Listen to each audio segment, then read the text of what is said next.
आज आपण चटपटीत कैरीचा मेथांबा आणि आंबट गोड गुळांबा कसा करायचा हे खूप सोप्या पद्धतीने बघूयात. आज आपण झटपट होणारा चटपटीत असा कैरीचा मेथांबा करणार आहोत. 5 ते 7 मिनिटात अगदी पाहिजे तेव्हा तयार होतो. यासाठी मी 2 तोतापुरी कैऱ्या 10 मिनिट आधीच पाण्यात भिजत घातल्या होत्या. या स्वच्छ धुवून सुती कापडाने पुसून घेऊया. कैरीचा देठ काढून घेऊया. कैरीची सालं काढून घेऊया. कैरीची सालं नाही काढली तरीही चालेल. नाही काढली कैरीची सालं तरी पण मेथांबा खूप छान टेस्टी बनतो. दोनही कैऱ्यांच्या सालं काढून झालेली आहेत. दोन्ही कैऱ्यांची सालं काढून झालेली आहे. कैऱ्या आपण चिरून घेऊया. कैऱ्या छान कट करून झालेल्या आहे. गॅसवर आपण कढई ठेवूया. गॅसची फ्लेम लोवर ठेवूया, कारण आता आपण फोडणी तयार करणार आहोत.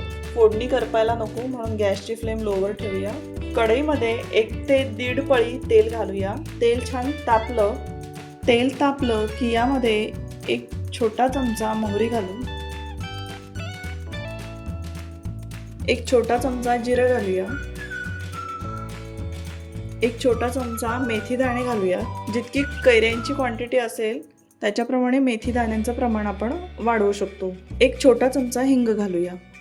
छान खमंग फोडणी तयार झालेली आहे. यामध्ये आपण बारीक चिरलेल्या कैऱ्या घालूया. फोडणीमध्ये कैऱ्या व्यवस्थित मिक्स करून घेऊया.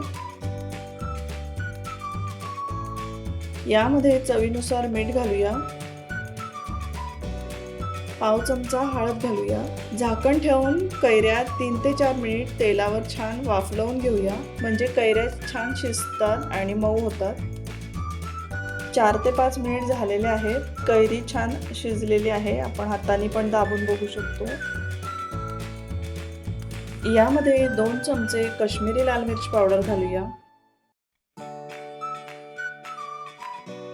जितकी कैरी आपण घेतली आहे त्याच्या अर्धी वाटी आपण गूळ घेऊया. कैरीच्या अर्धा मी इथं गूळ वापरला आहे. आपण जी कैरी घेतलेली आहे ती जरा जास्त आंबट असेल तर आपण थोडासा गूळ आणखी वाढवूया. पण मी इथं तोतापुरी कैऱ्या घेतलेल्या आहेत, त्या आधीच कमी आंबट असतात. कैरीमध्ये अर्धी वाटी किसलेला गूळ घालूया. गूळ तुम्ही किसलेला किंवा ठेचून पण घेऊ शकता.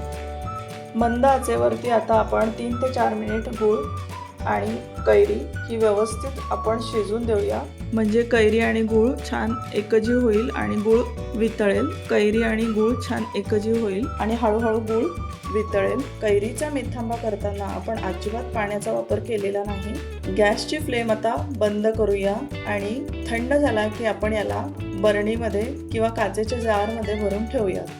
मेथांबाची रेसिपी तर आपण पाहिलीच आहे. चला आता आपण आंबट गोड गुळांबा कसा करायचा हे बघूयात. यासाठी 2 कैऱ्या स्वच्छ धुवून साल काढून घेतलेल्या आहेत. आता किसणीच्या मोठ्या होलमधून मी कैऱ्या किसून घेत आहे, म्हणजे गुळांब्याचं टेक्स्चर छान रेषेदार येतं.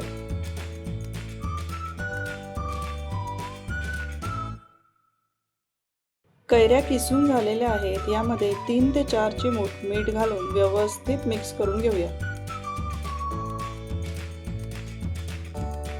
5 मिनिट झाकण बंद करून ठेवूया. 5 मिनिटांनी झाकण काढले तर आपल्या लक्षात येईल की कैरीला पाणी सुटलं आहे.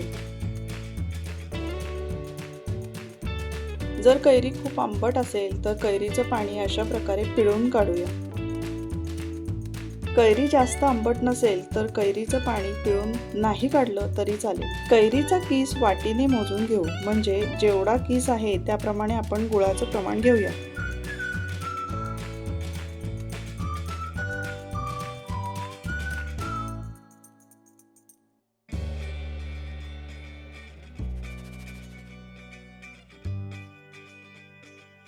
एक वाटी कैरीच्या किसाला आपण सेम त्याच वाटीने पाऊण वाटी गूळ घेऊया.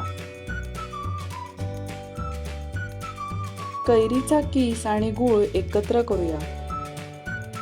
मी गूळ ठेचून घेतलेला आहे, तुम्ही किसून वापरला तरीही चालेल. कैरी गूळ व्यवस्थित मिक्स करूया. 10 मिनिटं झाकण बंद करून ठेवूया. 10 मिनिटांनंतर गूळ आणि कैरीला पाणी सुटलेलं दिसेल.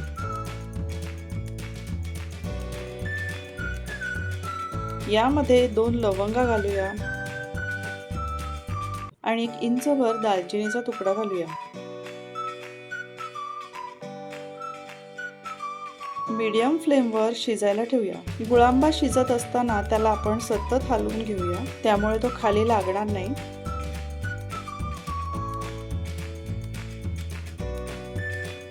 यामध्ये अर्धा चमचा वेलची पूड घालूया.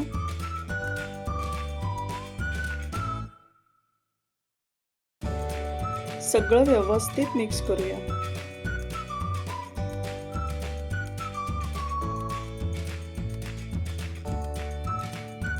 मस्त रसरशीत गुळांबा तयार आहे.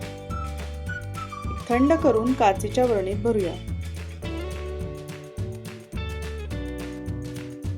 आवडला ना मग चटपटीत कैरीचा गुळांबा? उन्हाळ्याच्या सुट्टीत लहान मुलांना पोळी बरोबर खाण्यासाठी खूप छान आहे. तुम्ही पण असा नक्की करून पहा.